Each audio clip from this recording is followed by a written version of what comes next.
Planned Brotherhood, the brother of all podcasts. Planned Brotherhood is not affiliated or associated with Planned Parenthood. Planned Parenthood is a registered trademark of Planned Parenthood Federation of America, Incorporated.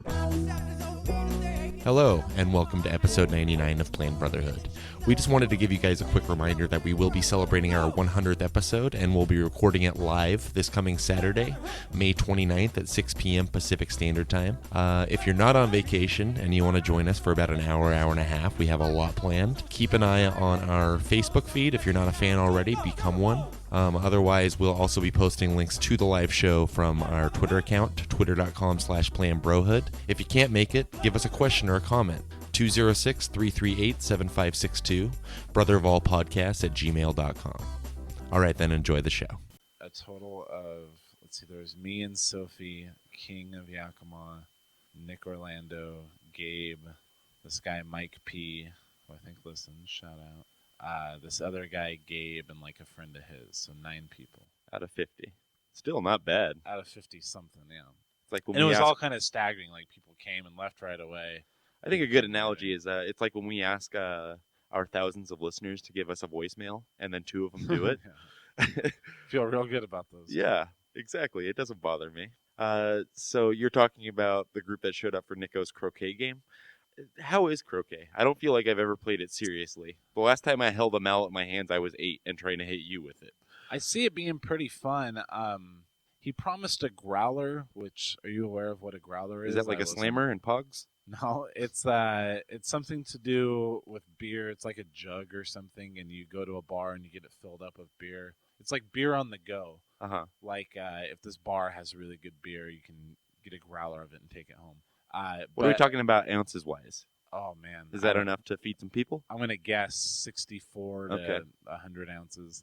Yeah, you're supposed to take it home, but we were going to fill up the growlers and then have them out there in the park where we were playing. But that didn't happen. None of the bars around there would sell them. So even though he had his own growler. So there's no drink. I can see it fun if there was drinking. It's fun to stand Well, aren't up you there. at like a public park when you do it, though? Yeah. Pack a flask, buddy. I mean, not on the days you bring your daughter with you, but... I mean, it's like a very small park on the corner of a very busy street. Oh, I see. It's like a performance park. I like the idea. But it's right next to a bar. Yeah, I like the idea, and this is why I'm so tempted. I know you've started golfing again. It's fun to stand out there and smoke cigarettes. And drink. Same with golfing. Yeah. Golfing, drinking especially. Yeah. I want to do it, even though I know I'm going to be terrible. Yeah, I've been going out there lately, and everybody, I mean, even people who played for a long time, everyone's... No one is that much better than anybody else. Really. I don't know. I heard about your last game. Yeah, but no one else did that much better than me. So I have no reason to be embarrassed except for the pants I choose to wear that day. No, and you know what? That's the thing is, I've been golfing lately. I just started this year, and like there was a guy from work that I went with, and it was his first time out, and it felt like he was like really embarrassed. Where like I kind of felt bad for him. Like, oh, just calm down, man. There's no need to be embarrassed. But then I remembered that I was the exact same way. Like, and I feel like I would be too, except for if I go with you and a bunch of your friends. Yeah, we're all friends. Yeah. So. Well, you're all friends. No, believe me, because I went with Nick Orlando and we both did god awful. And see, I see that kind of being fun though. Like, yeah. It's not like 8th grade volleyball where people are going to yell at me. And it's true, man. It's so great. Like, you go out there, especially if you rent a cart and you bring your own beer. They give you a bag of ice. Which they do not care about. And yeah, I was going to say, do they know that you're... I mean, technically, it's got to be a rule that you can't drink out there, One right? girl one time was like, she was like, I asked for just a bag of ice, and she said, did you bring your own beer? And I was like, no, it's really warm outside. Nice. But quick thinking, was there an 8-second pause in between her question and your answer? But she just laughed, and she was like... oh, I don't care. The owner pretends to care, but we don't sell cans of beer, and you see how many are out there in the garbage cans. And I guess that's true, right? Yeah, you don't want to pack the empties. And then we were at another course where you can't even drink. Like, well, I mean, everyone does, but they don't sell beer. And we got rained on for like half an hour, so we were inside. And sounds like you need a beer. The guy behind the counter was like, if you guys want to bring beer in here, that's fine. And so we all went out and got the 18-pack that we were like hiding in our bags and just brought it inside. It was awesome. It's got to be hard to carry an 18-pack in your bag. Oh, man. Golf bags are meant for it. Oh, yeah. I mean, we're not pros. We don't need much in our golf bag. Like, there's so many pockets for like little gadgets and shit that You just shove beer in there, and it's great. And then you get out and you just smoke cigarettes, like just fucking the whole time, and you have your one hitter out there, and it's beautiful. I'm definitely down. And today's a beautiful day for it. It's too bad we had this to do. Mm-hmm. People should be thanking their lucky stars. No, because it is a lot of fun. Do you admire the fact that we've never missed a week? Yeah. Well, we've been late, but we've never not posted an episode. This is going to be all about how great we are. Yeah. I'm saying that's something to admire. Yeah. And if people don't recognize that, then they should send us a voicemail. I'm proud of ourselves. I wouldn't say I admire us, but I think it's rare, definitely. I remember about the same time that you moved to California for that brief amount of time. So about the time Dad abandoned the household and his family legacy, us. At that same time, and I've already told the story about how devastated he was. This was fresh off of the divorce, or not even divorced yet, I don't think. But I told Dad that I was going to move in with Grandma, and I was moving to Yakima. And he was so upset that he broke the bed. Yeah, this was in the midst of the divorce and the point of his life where we see internet dating, where we first saw him cry, and we first saw him cry a whole bunch. Yeah. So of course it was devastating that his oldest son was moving out, but whatever. I was 18 and I was miserable there. Yeah, and he saw it as like a betrayal that like you were running to Grandma or something like that. Well, I also remember I just needed to get the fuck out of Dodge. Nothing personal. Sorry, guy. It was all about what was everyone gonna think that you were moving to Grandma's, and you hadn't even told them. Like you hashed out. I'd made the arrangements with Grandma. Yeah. Yeah, that's funny. Via email. Grandma email. Funny. Never clued me in onto what was. You were already on. Gone. No, I feel like. No. You made these plans, and then after that, my plan became to go to California. Oh, okay. These emails, you did not want me going with you. You were not bringing your little brother into. Would you have gone with me? Of course you would have. You saw right? a new life. Well, yeah, I would have. Yeah. Well, I was 18. I hated everything would have been different, brother. Yeah, I know, but this was a time to stick together. I guess. I guess it was like your version of joining the army, getting away from it all. Joining Grandma's army, sure. Yeah. And so she was. It's funny that she didn't clue Dad into what was going on. Yeah. I was officially the one to tell him. And I remember his first assumption. I was like, "Dad, sit down. I got something to tell you." He thought, because apparently I was still dating that internet girlfriend from California, the first one, Swirly T, and he thought I was taking off to California to go fuck her or something. I don't know. But then I told him that I was going to move in with his mom, Grandma, and he could not have been more devastated for the reasons you already said. Yeah. But after that happened and he met Neckfurters, it was all about just trying to get me out of that house. Right. I mean, I stayed in it after he was gone. So sold a bunch of his shit. It was started all, a meth lab down in the basement. And the thing is, like, when I was selling that stuff, this is how long that stayed there. Because I don't mean to make it sound like I was squatting when I lived in that house. You basically were, though. There was a lot of like Chris coming over, people coming over, and stuff like that. Not like I was having parties, like I was even semi-popular, but I had a friend who was popular. We would crash there. Eventually, I did leave that house, and I'm talking like after a week or something. Left that house, and I was living with Mom in her apartment, and we would still always come back to that house. Like in the last days, we went in there and we took all the rotten eggs out of the refrigerator, and we're fucking whipping them at each other and stuff like that. And this is like me and this little skateboard crew of. Meanwhile, I'm hanging out with Grandma. Yeah. Over cut up bologna in Yakima. Yeah, so me and my skateboard crew were like all like at least 5 years younger than me and way better at skateboarding than me. We would come all the way down and like throw these eggs at each other and stuff like that. And then one time Chris was there, and he like very businessman like pulled me aside. He's like, "Oh, we should go pawn some of this stuff off." Right. And that's and when we started doing that. No, it was survival. You were stranded, and he left his. They're not probably not worth that much, but he left his shit everywhere. They both claim they're both still mad about that, but they don't complain about they lost everything, and they don't complain about anything that they lost that the government took when they seized the house. You know what I mean? It's just the shit that I profited from. Like it's just because I profited off it, and they're so fucking mean-spirited that even though they abandoned us, they don't want me doing anything like to get money. Right.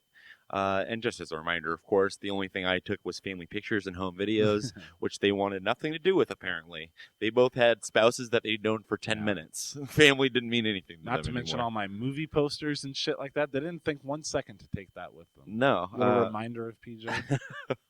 No, Pretentious Goodfellas. What, Dad poster. especially, what mementos does he have of us? None. None. No. Unless he took a picture on the sly in the last 6 years. He that he keeps can't- under his mattress. I don't think he has anything left from that house, because didn't you even? Especially not now. These last few weeks, the events that have happened, he burned everything he did have left. He didn't even have the Bible anymore, right? The No, Grandpa Bible. I have the Yeah, Grandpa you Bible. have that, and that shows a lot, because not like we're a super religious family or something like that, but Grandpa, Or ever were. We're anti-religious Right. now, if anything. but Grandpa was a religious guy. Well, I mean, Grandpa was a Jehovah's Witness. We'll say that. Mhm. He was Jehovah's Witness. It was his Bible. We were all Jehovah's Witnesses at one point. We all heard the story of that Bible. We all read the little notes and stupid jokes he wrote in there. Like, that's something. Dad's his firstborn, and Out of 7 kids. yeah, and you only have that Bible because you rescued it from somewhere. Yeah, exactly. So fuck him. And that's just like what Tracy was saying. When everyone was so mad that he had the guitar. Could you imagine if my dad, the firstborn, had it? I mean, maybe you would have it now. Maybe you would have had. I would have pawned it. You would have Because pawned it. I know. I pawned Dad's guitar. Even knowing the story behind the guitar, you would have pawned it. And I wouldn't have blamed you. It's not your fucking dad's guitar. I don't know. I might have hung on. And didn't Dad play guitar? That's a completely different reality, though, where like we had that guitar. Yeah, we're the next generation. Dad played bass, and I sold it along with the amp. How much did you get for that piece of I gold? honestly want to say like $30. It Who was cares? like, It's free money, when he right? plugged it in, it was like, yeah, it was good. I don't remember Dad ever, like, a jam session. Sold that. Here's something. I can't believe he owned it the entire time that we grew up, because I don't remember him ever pulling out an instrument of any kind. Yeah. The only instrument he pulled out was the remote, and occasionally his cock. And when the he tried air to ring. bass. The air And the bass, air like at Home bass. Video Express. That's not a bass. Yeah, and why is he doing it at the video store and not the music store? No, I just specifically remember him at the video store playing air bass once. You want to know a fucked up thing about Chris? I certainly do. Everybody hates that guy. Everybody hates Chris, episode 55. When all that stuff first started, where we were taking stuff out of the house and stuff, like we got rid of the washer and dryer. How did you get the washer and dryer out of there? We sold it to somebody who like came and picked it up. Did you sell those syringes that were found in the basement later on? Were there syringes found in there? The story I hear is once the house was abandoned and you'd pawn what you were going to pawn and were away from it forever. Oh, because like druggies were using the house? Well, apparently that chick that was really weird, also a Jehovah's Witness, Holly, she came and checked out our house one time after she'd heard what had happened with our family, as if it's her right. So she stoops under the caution tape. And then she goes down in our basement just to explore and says there were syringes, like obvious drug evidence laying around. She's an idiot. She's probably a liar. Yeah. But right at the very beginning of that, this is just one of the times we're in there fucking around. It's when Chris pulled me aside and said, "Hey, let's start selling this shit." He was like, "Dude, I'm gonna take this TV because like your dad just left it here. At this point, the cable was off 46 and inch, everything right? Like that. 46 inch, like big boxy TV. Terrible. Right. But pretty cool for its time. Yeah. This was a long time ago. And I was like, "Oh yeah, cool, man, awesome, you can have it. Like, I love you. Please be my friend." And then with me, we put it in his Bronco. I help him move it into his Bronco, and with me, he drives out to some buddy's house in Fife, and presents this TV, and he's like, $500 right now, and it's yours. And I remember, looking back on it, it's like you could say Chris had a hired actor in the audience. It was this kid who was Jehovah's Witness, but was one of these white kids that really acted black and stuff like that. He just stands up. He's like, "I got 100 right now." It's not even his house. And he's like throwing in 100 on this 500. It sells instantly. It does? I never saw a dime of that. Wow. I mean, I think they settled on like whatever everyone could scrape together. It was like $400 at least. I never got a dime for that. And then later on, when Dad was like, "Well, Chris took that TV." Because didn't Chris promise $50 to Dad for the TV? Yeah, but still, that's a huge profit. This was after the fact too, and he said, "Oh, tell him I'll give him $50 for it." And but he never did, and I never got my taste either, Dad. So he If took you're hearing advantage this, of me which on we that know one. that you are, That is the story how I remember it. okay, I I'll like put it. that out there. But anyway, yeah, we're getting way off topic. That's cool, man. That's what we do. That's what That's people true. count on. Yeah. So I'm living with Grandma, and I don't know. I'm still a Jehovah's Witness at this point, and Mom has left Dad for another man who's not a Jehovah's Witness. She had already dropped out of the religion, though. I feel like. Yeah.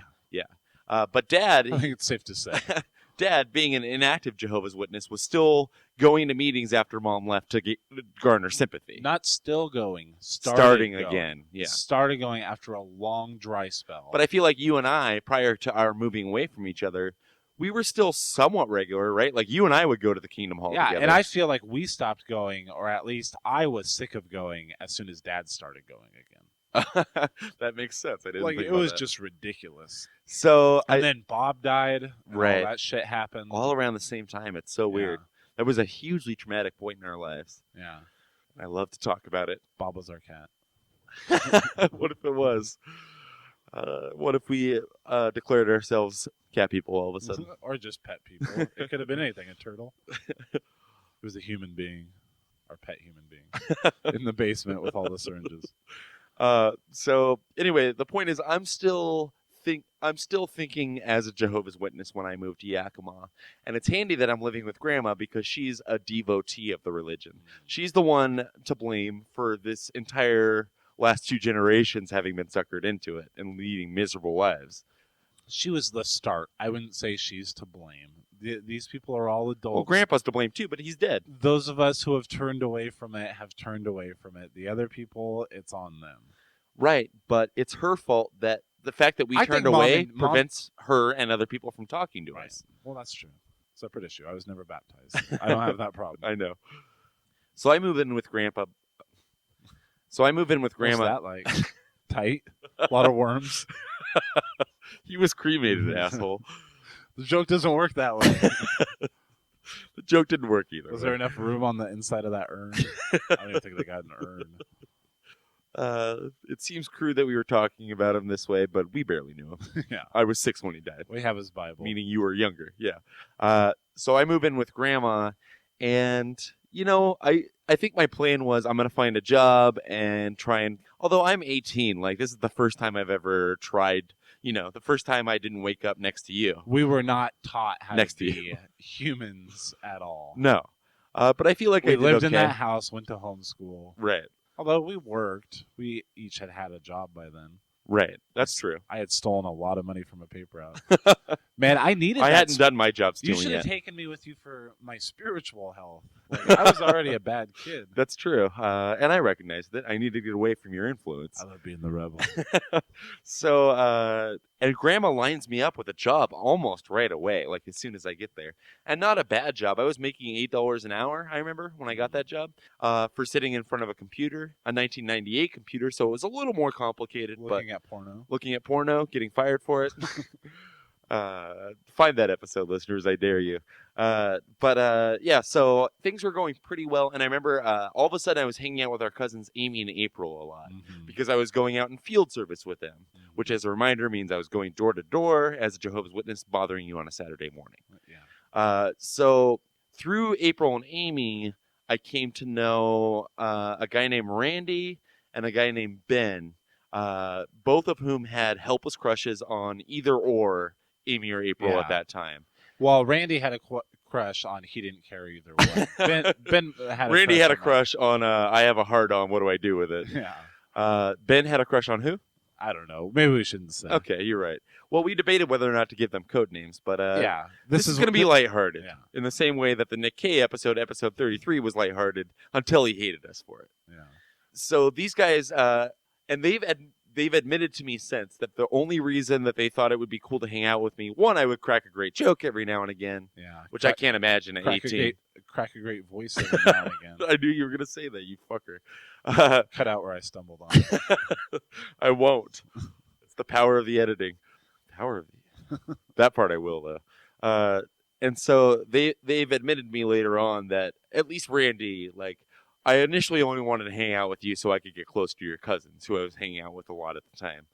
But before long, I'd say I'd only lived with Grandma for, say, 3 months. And nothing bad ever happened in that time, except for that I lived on this... she lived in a trailer, the same trailer she still lives in. But she keeps it very tidy. She's It's a very, mobile home. a mobile home, sure. Part of a park. Yeah, they're very popular in Yakima. Mm-hmm.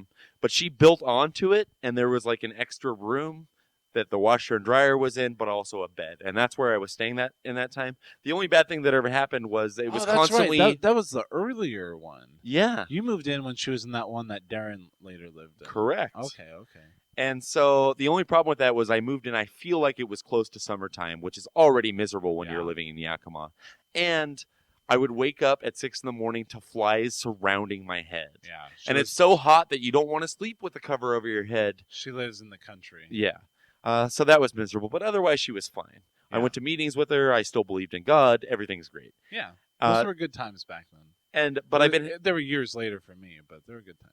I've been hanging out with Randy and Ben more and more at this point, and I feel like you'd call me miserably from California time and again, and I'd be like, "Hey, I made these friends. They're great." Like just kind of rubbing it in. Yeah. But I did think they were cool. I still say I don't know how I feel about Randy anymore. But if Ben wasn't a Jehovah's Witness, I would still find him to be hilarious. Yeah. And hope that he still hung out with me. Yeah, he was a really fun guy back then. Yeah. I saw them at a restaurant, and you can't escape them. They all still live in town here, right? We mutually pretended not to see each other. Just all of us. Yeah. Like him, his wife, his family. Yeah, you guys have an understanding. Yeah, and you know what? And it's an understanding I'm fine with. I am more than happy. But not for the same reasons as him. You're socially awkward. He thinks that you're a sinner. Yeah. When I was signing up for classes, I had to get a student ID card, and there's a list of services you can get in Yakima at a discount with your student ID card, like certain movie discounts and things of that nature. And there was a list of massage therapists in town who will give you a 25% off massage, one of whom is Ben's current wife, who we pretend not to see each other when we see each other. I thought it'd be so great to book a massage. Just show up and no pants, I say. That's you? That's you?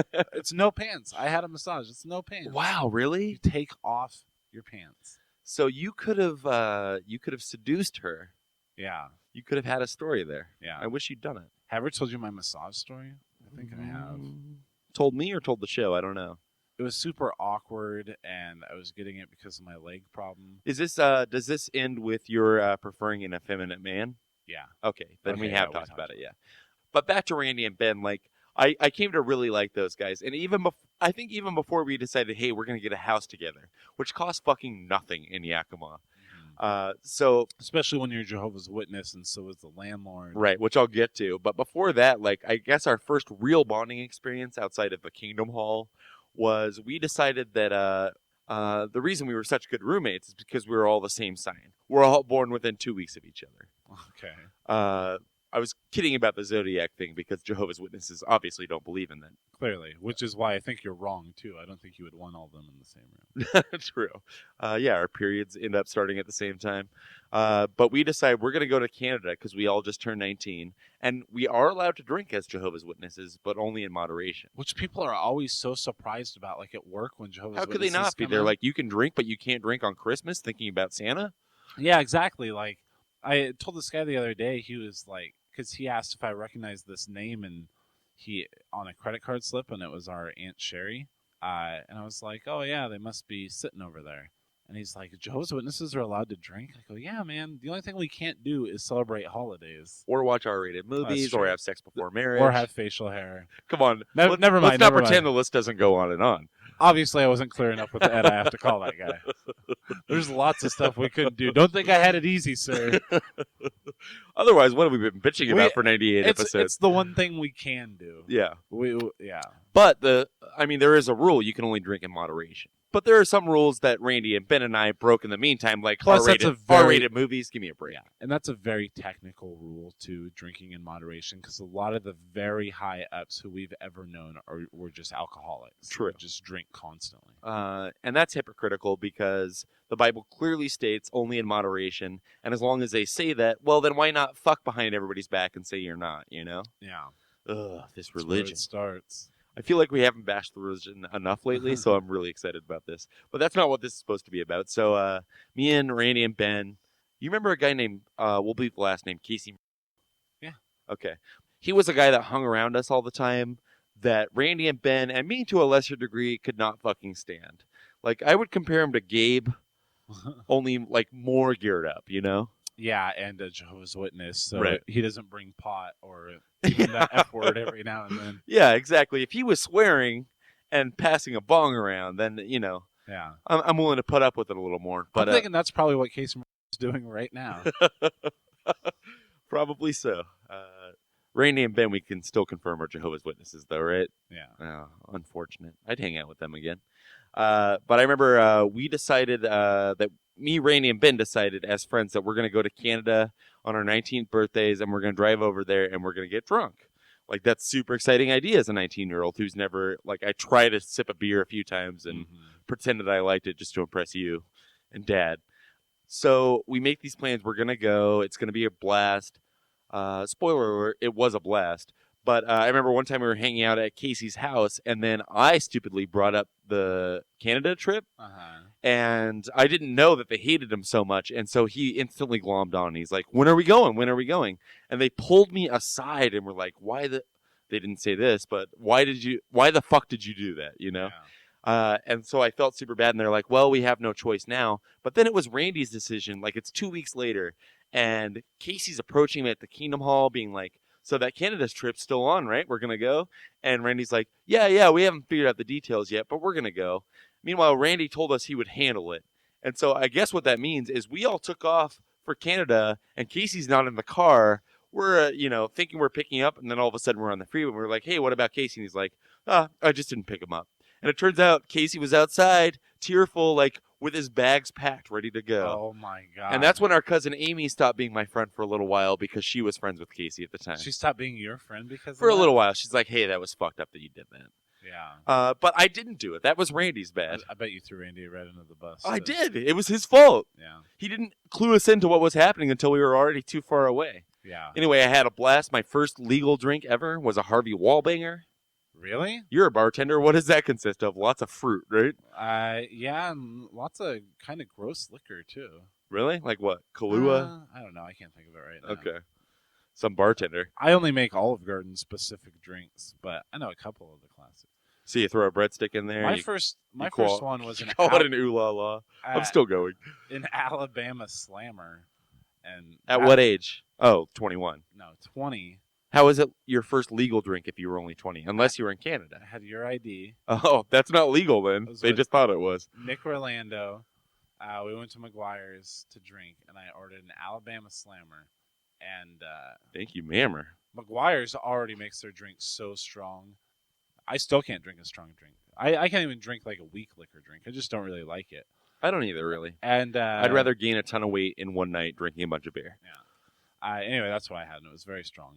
Didn't you say you had you kept telling me about lemon drops afterwards, that you would take lemon drop shots and you thought they were so delicious? I think we were just trying everything that sounded not non-threatening on the menu, you know? Wow. But we had a great time in Canada, despite Casey's crying from his hometown. So, yeah, I think it was soon after that we sealed the deal. We knew a guy within our Kingdom Hall of Jehovah's Witnesses that was offering a pretty nice house. It had a lot. It was... Okay, I want to get right to the house. So we move into this place. It's $525 split between the three of us. I'm working at this office job, so I feel like everything's okay. They both have respectable enough jobs. And so, and the big sell for me was there was only one bedroom, but then there was a loft upstairs that was pretty spacious, you know? And I got the bedroom downstairs, so that was cool for me. And Randy and Ben lived upstairs. And this place, you hung out there quite a bit. This place was fucking amazing because of its weirdness, I feel like. Yeah. Because our landlord, the guy who basically built within the house, he's a very eccentric dude. Yeah. He really built like the set of the movie Cube inside the house. That's the perfect way to describe it. You look on the outside and it's just like, because I still drive Plain by Jane, right? every now and then, and it's just like, oh, it just looks like a really squat house. Where do we want to start with what made this house different? Because I feel like I have the most obvious answer. There's already the loft of which you could jump off of onto the ground. Yeah, there was no rails on the mini stairs on the way up. So, and we made a contest out of that when we would have parties and stuff there, where you and Rob, another friend, would just lunge yourself off the top of it and hope to survive. Yeah. See, we had some good times in that house. Yeah. Another big perk for people And behind those stairs was like an alcove kind of thing. Uh-huh. That's where a desk was and stuff like that. So Right. there's a little area when people would crash, a lot of people would take their sleeping bags in that area. And we had an inflatable couch, a beanbag chair. We were all set. You guys had the worst decoration. That's because Summer, who Ben was dating, who you mentioned you could have gotten a massage from, like went IKEA crazy when we moved in because she was already dating Ben and wanting to, impress us, I think. Yeah. So she bought us a lot of cheesy furniture, but we were all pretty broke. Like, we were happy for it, even though we popped the inflatable couch on the second night there. But I think the most important thing to note is in our kitchen, there was like a, what do you call that? Like a little curtain that you could pull up and down. I think that's what you call it. Okay. A blind? A blind, but it's made of fabric. Uh-huh. Still a blind, right? I think so. Okay. You pull that sucker up, a little tug, and it zips its way up to the ceiling. And then I know how blind works.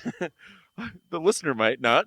And then, lo and behold, a foosball table full size that you pull down from the wall. Uh-huh. That was pretty sweet, dude. Yeah, that was awesome. Yeah. And so, And that guy, the owner of that house, was very good at foosball. yes, he was. And so we didn't like it when he came over to play. And then his brother or his nephew would often come with him, and he's like, hey, we just need to check out the house, because they are technically our landlord, but he's also pretending to be our friend. And he would bring his brother over, who I'm going to assume isn't a Jehovah's Witness, because he would bring guns over because he has the right to have a gun, and he'd pass it around. Yeah. He's like, we should go shooting sometimes, guys. But holding the gun was enough for me. Anyway, there's a foosball table. It took 2 months for us to realize upstairs near the loft where there's a bookcase. You can pull it around, and there's a secret entrance through the walls to some attic we didn't know about. Whoa, That still had all of our landlord's stuff in it. Spoiler alert, I eventually lived in that house, and I don't remember that at all. You don't? No. Apparently, I never clued you into that little detail. Yes, You could have had a whole meth lab going on in there. Yeah. But yeah, it was just weird things like that I remember he told us when we first moved in, when we found out about the foosball table, we're like, dude, this is fucking awesome. And he's like, yeah, I'm working on a new project now at the place I live now, but I tried to talk my wife into it when we were living here. She said it was too much money, but you guys would really be enjoying this place if I'd gotten to do this. And his plan was he was going to open up the living room floor to where you could put a full-size pool table that lowers into the ground and then comes up when you press a button. Man, that thing would have been so jerry-rigged. As was the foosball table. There's a reason it wasn't a wall and it was a curtain. Yeah. But still, I would have lived there anyway and Yeah. had a story to tell. It was a good house. Although those landlords were they'd just walk in. They kept all their deer meat in the house. That's true, and they never moved it. They're like, okay, you guys have the right to the house, but there was when you walk through on a closed-in porch. right, but the thing is, when you walk through the door, you're not straight in the living room. There's this whole area where they still had all of their shit, including deer meat. Right. It never stunk because their freezer was high powered, but Yeah. So I just remember times where again later on when I lived there, she would make a comment to grandma or something about how, oh yeah, I came over at 1 o'clock in the afternoon and they were just still sleeping. Shit like that. well, It was very invasion of privacy. yeah, it was too much information being passed. But back when you lived there, you guys were all very good Jehovah's Witnesses. Right. I keep trying to make it all about me. I also remember one of our first parties there. I'd already mentioned that before we lived together, Randy and Ben and I got drunk. But the first time I ever blacked out also with those guys was when we lived in that place. I don't know if you were there. I think it was a full-out party. And I remember so much of a party that we all crowded around the TV and watched Heathers at a certain point in the night. But Randy threw some guy that he knew because we were all not 21 yet, 19 or 20 tops. But Randy had gotten vodka somehow, a whole bottle of vodka. And I'm very unfamiliar with vodka at this point. So we all do a couple of shots around the sink just in case we throw up, that type deal. And there's a lot of people there. And then we all decide we're going to watch Heathers. And I'm starting to feel it, but not really. I was And there for this. Okay. I think it was my copy of Heathers. Was it your vodka? No, but it was my copy of Heathers. It shouldn't have been because you were younger than me even. But, okay, that makes sense then. And Nick Kay was there too. Yeah. Okay. Of And course Darren I was there. What are you thinking? All right, you're right. With a gang. At this Me, point, we you, were. Nick I guess Cage, Darren. we never cleared up. You didn't live in California for very long, so you were back in Washington and hanging out occasionally. And you would come and visit, and that was fine. Except for I think we were still going through a weird period. And I you think and me. at this point, by the time you moved, I moved to Yakima pretty much right when you moved in with Randy and Ben. Is that right? Yeah, I swooped in on Grandma when you moved in with Oh, Randy that's and right. Ben. That's right. Okay. Your guys' courtship was before I got here, but once you had a house, I was here. Okay. So the night we were watching Heathers, we'd already had like maybe 2 or 3 shots between the all of us. And then I decide halfway through Heathers, this movie's fucking boring. And I go back to the freezer. I never leave the kitchen, but I take like 3 more swigs on my own, not knowing what the fuck I'm doing. I feel like shots were easier for me to take then because I hadn't ruined my body nearly as much. Vodka So shots it went down pretty smooth I think vodka shots are pretty easy to take with a chaser. when you're 19 or 20. Yeah. But I don't even remember a chaser. But then I remember I know I was drunk because everybody else is watching Heathers. I'm not going outside for any other reason than to be drunk because, it wasn't allowed to smoke cigarettes or anything. Right. And Or to then, pee in public. Yeah. I just ran around this front hedge that we had like 8 times. Like I felt like I needed to be outside and running. So I did that. I came back in. Several hours pass. I remember Nick K's in my bedroom with Darren explaining to him why he's so bad at picking up girls, which is Right. funny if you've listened to episode 33 Right. and know how Nick K's dating history went. I don't think Nick K was tearing into him. I think Darren was just putting his problems out there. And Nick K, you might come on a little too strong and stuff like that. Like, didn't know what to say. Which Nick K invented coming on too strong. But not to every single girl who walks by. That's true. But I only remember that conversation because I was awake enough at that time to be on the couch in the living room within earshot, throwing up into a bucket that somebody was nice enough to provide for me. I had a rough night that night. This might have been I remember a night, and I think it was that night. I don't think it was a bucket, dude. You had, was it a bowl? That's even grosser. Like, you ran back. Bowl, there's more risk of splashback. No, and I don't think Ben was there. Okay, this is a story I remember. I can't remember who all was there. Definitely you, me, and Randy. You ran into the kitchen and you drank all the vodka. I wouldn't say I drank all of the leftover vodka. And so you were really drunk. And there was one point where you were in the bathtub. We had put you in the bathtub, and then you were on the living room, passed out, and you were puking. And there was like a little drop off where the fireplace was. And you just puked over and over and over again right there. What an asshole! And all you Nick could Allers is. And you just kept saying, "Don't let Ben be mad at me." Oh, because Ben wasn't there. That's right. And Ben, we'd only lived together for like a month or 2 at this point. Yeah. And then Ben told me the next day. He says, "I wasn't mad at you, but the first thing I heard when I walked through the door was you saying, 'I hope Ben's not mad at me.'" Yeah. But I was totally terrified of that at the time.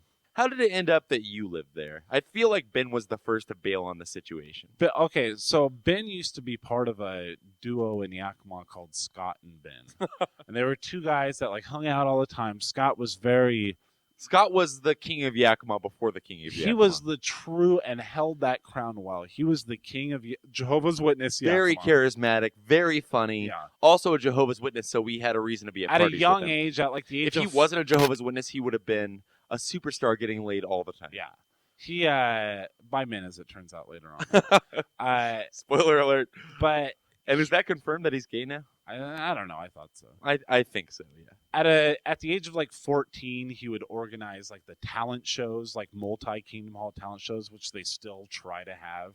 He would show home videos from being 11 or 12 that he made himself. Just that are hilarious. funnier than anything we could write now. He would organize a Bible study party, but it was also a pajama and cereal party. Right. That's how that guy was. He knew how to make the religion fun. When he moved to Bethel to become a hardcore Jehovah's Witness, I think Randy kind of swooped in with Ben, and he was like, "Now it's going to be you and me, Ben." He was Scott's predecessor, and he was going to ride that wave. Even though they have nothing in common. Randy had not nearly the charm. But when you guys lived in that house, it was always "Hey, I want 12 people here by the time I get off of work. I want to have a blast tonight." Including your cousin Amy, because she's hot. He was trying to take those reins. Yeah, definitely he was. But Scott came back from Bethel, and Ben and him, I think, secretly concocted a plan for Ben to move out, and then you guys just lived there.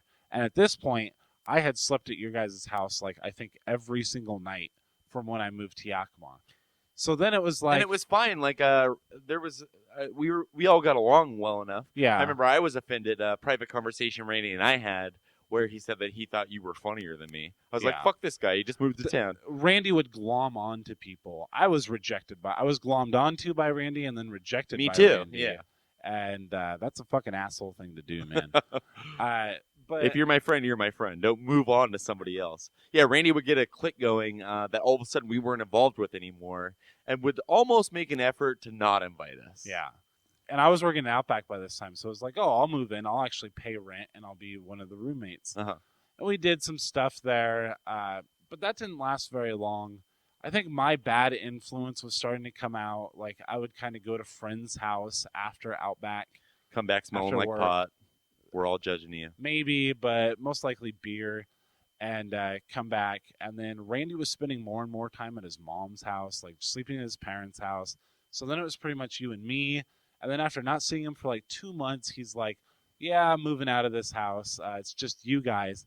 And I was like, well, I'm going to go move in with these people from the Outback. And I was so fucking pissed at you. Yeah, you were pissed. I remember. But when it was just you and me living there, like, we were going separate ways. You were still hanging on to the religion, and at this point, I wasn't. Because I would come home. But this is pre-storytelling, right? Yeah. Yeah. I would come home drunk out of my mind, and, like, I would have walked all the way back, and there's, like, a swimming pool that was in that middle school, and, like, taking a lap Right in across there, the street, yeah. and come in all wet, and, like, you would get very irritated by that. I know. You didn't like my friends. You were working at the movie theater, so you also had your own group of friends. That you made fun of me for having. Yeah, and I'm still friends with the guys I was friends with back then, so take that. I moved away. You can't Uh, expect to maintain relationships when you move to Seattle. One time, a girl from Outback that really had a thing for me drove me home, and we kind of almost kissed in the car, and you were mad about that. And then so I was like, And then I'm sure, like, were you smoking cigarettes at this time? Because that no. would have almost given you. I would have almost given you the silent treatment for No. that alone. I was don't- such a hoity-toity back then. It was so dumb. But even after you started at the movie theater, were you still like that? Yeah, Oh, okay. absolutely. I mean, I was starting. I mean, to get I saw a worldly lot less of you influences. then, so Yeah. I didn't know. Yeah. But- How long do you think that we lived in that house alone together? It couldn't have been more than 2 months. I want to say. Probably 2 months, Okay. yeah. But yeah, so I moved in with those guys, and then that's what happened there. I mean, there's so many Randy and Ben stories. There's I've got one. This is more of a PJ story. Okay. Remember we had Let's start with the Rudy party? Oh yeah. We threw a party for the movie Rudy. I gave a little Which- talk before. We all wore Notre Dame shirts, and That's right. Because colored you balloons. are a fag for Rudy. Is that still the case?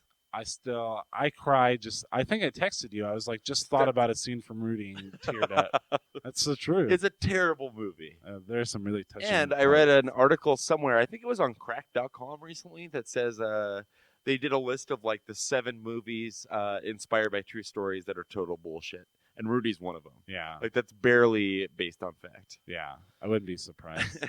But yeah, it was your bright idea to have a Rudy party. People show up in their colors. And I think in your speech, it surprises me that you did this at all.